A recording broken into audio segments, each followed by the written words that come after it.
John Rand. I'm wondering if it's safe to breed a pied white dog with a Merle dog. I'm thinking of breeding my male Merle bully with my white pied Indian Mastiff. I don't know a lot about genetics, but I've heard people say two Merles together and pups have serious complications. They do. You don't breed Merles to Merles. 1/4 of them will be double Merles, and that's where the danger is. A double Merle can be a dog that can have problems with hearing and sight.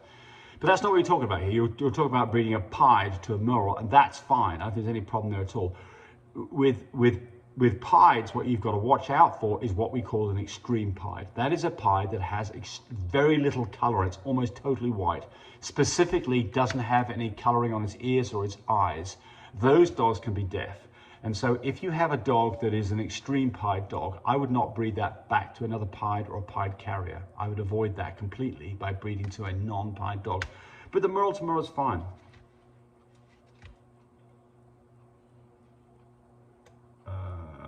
And one last thing, by the way, is that recommendation I'm giving you there is geared towards French Bulldogs, but I think it's going to be true of Merles in general. I don't think it's specific to French Bulldogs, but I might be wrong on that. People can chime in if I am.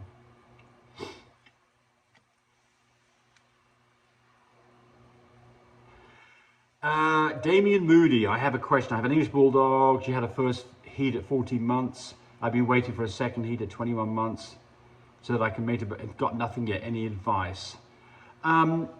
Yes, put her with a dog that's in heat. That is the one thing that is a natural way of bringing dogs into heat, and it works. It doesn't work every time, but it's definitely if you've got a dog that's in heat, get them together, let them be together for some time. And I don't mean a few hours, I mean for a few days. And see if that will bring her into heat. That may kickstart it going back to heat again.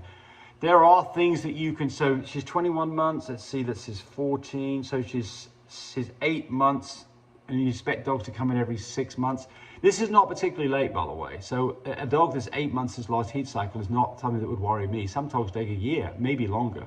So I wouldn't get any hurry here, but definitely bring her in to another dog that's in heat. That can help. There are products out there that you can do to kickstart heat. I don't like those products. PG600 is one of them. I'm not a fan of those things whatsoever at all. I think that you need to let nature do its course. But if you get totally desperate, you've got a dog that hasn't come in heat for 2 years, then maybe there's an argument to try something like PG600. Now here we go again. Marco Bracco, this man is out of his mind. Brindle Frenches are the healthiest color pups that you can have. Please, everybody, I'm not saying that I don't like brindles. The only reason I don't have brindles is they mess up tan points. That's it. There's nothing wrong with brindle at all. There's certainly a good lineage of brindle dogs. There's nothing health-wise that's wrong with any of these things, especially brindle. So please understand where I'm standing on this, as opposed to people keep coming back saying, this guy hates brindle. It's not true. Don't hate brindle. We're talking about the hematoma. My dog, this is Jane, my dog had this problem. She had a hematoma, so she had a swelled up ear. Had it drained once to the vets, but it's really sensitive when you mess with his ears. So I don't think you could do this myself. Well, I mean, I think you can do this yourself. I mean, I think that the first thing is the moment you drain the ear, the dog's a lot more comfortable. Because when it's swollen up, it's like having a boil. You've got a boil and it's just irritating the crap out of you. And the boil erupts, you pinch it or whatever, you drain the thing, and all of a sudden it feels a lot better than it did. Get the ear drained and immediately get yourself a piece of tube to wrap the ear around it tight so it doesn't fill back up with blood. I think the dog will be much happier, and I don't think you'll have a big fight on your hands. If the dog is resisting, give it a Benadryl. Quieten it down with a Benadryl. Or get some of these CBD dope products. Give her or him one of those. Brittany King, can you talk about how common it is for reverse progesterone to be a 9 and then rise to 16s? It happens, not often, but it happens. So progesterone, so people are continually thinking that a progesterone level is an indicator of how close you are to whelp. It's not. It's just a go, no-go thing. 3 or less, safe to take puppies. 3 or more, you're in a danger zone. You've got to pay attention to what's going on. It can do this. And so if it's doing that, it does that, it's gone up.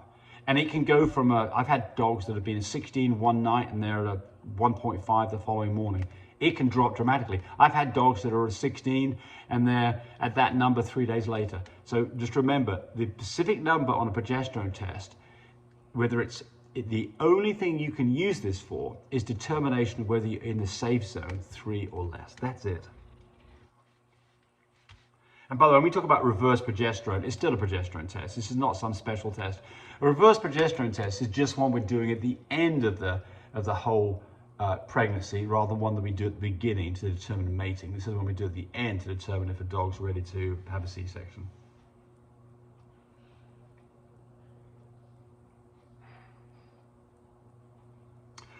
Anna Hanksman, I have a girl that's in heat now. She'll be ready to be bred tomorrow. Could you overnight an AI kit if I bought it from you? Oh yeah, absolutely. We have on mybreedersupply.com, we have all kinds of options for shipping, including overnight. It's expensive, but it's there. And I've got a video that shows how you can make an AI kit out of basically a Windex bottle.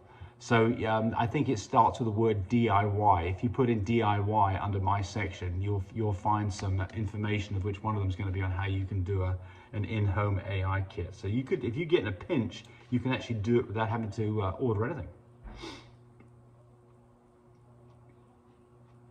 Oh, Stephanie Cunningham says, we go above and beyond to help people. Everything I know I've learned from you. Well, thank you.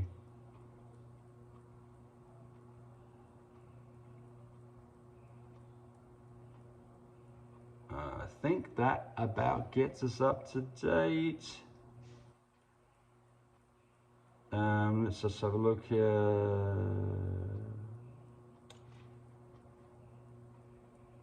Yeah, we're up to date. Okay, so there we go. Thanks for watching, everybody. And everyone Thanks for watching the video. I really appreciate people who subscribe to me. It helps me, encourage me to do more of these videos. But do remember, disclaimer here, I am not a vet. I'm not a licensed medical professional. I'm purely a person who's been breeding dogs for the last couple of decades. Any information that you got from this video, use at your own risk. There's nothing implied here, and certainly this should not be used as a substitute for advice from your veterinarian or your medical professional. I hope you enjoyed the video. Come back for more of them. Bye.